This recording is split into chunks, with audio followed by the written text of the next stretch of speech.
పెద్దగా చెట్లు మరియు పచ్చదనంతో నిండిన అరణ్యంలో ఒకసారి రాజా అనే గర్విష్టమైన పులి జీవించింది. దాని శక్తి మరియు క్రూరత్వానికి పేరొందింది. ఒకరోజు అడవిలో సంచరిస్తూ రాజా కవి అనే తెలివైన నక్కను కలుసుకుంది. అది నిశ్శబ్దంగా కొన్ని బేరీలు తింటూ ఉంది. నా అనుమతి లేకుండా నా అడవిలో పండ్లు తింటున్నావా? రాజా గర్జించాడు. అతని పసుపు కళ్లల్లో మెరుపు. కవి పులి యొక్క భయానక ఉనికిని పట్టించుకోకుండా గౌరవంగా వంగి పలికాడు. ఓ మహారాజా, నేను ఒక సామాన్య ప్రయాణికుడిని. నాకు తెలియని తప్పును క్షమించండి. మీకు ముఖ్యమైన సమాచారం అందించడానికి శక్తి సేకరిస్తున్నాను. రాజా ఆసక్తిగా తల తిప్పాడు. సమాచారం?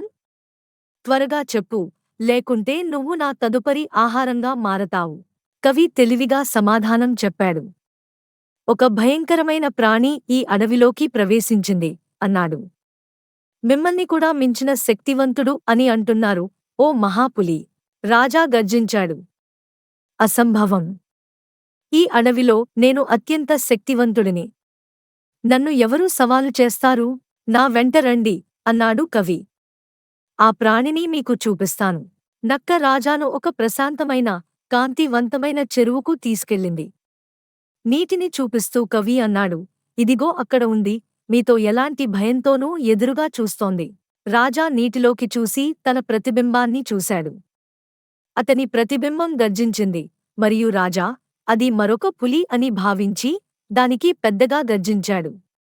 నీటిలో అలజడి వల్ల ప్రతిబింబం కదిలిపోవడం ఆ ప్రాణి వణికిపోతుందని రాజా నమ్మించాడు. తన ప్రత్యర్థిని భయపెట్టినందుకు తృప్తి చెందిన రాజా తన ఛాతీని ఉబ్బించి, నేనే ఈ అడవికి రాజును అని ప్రకటించాడు.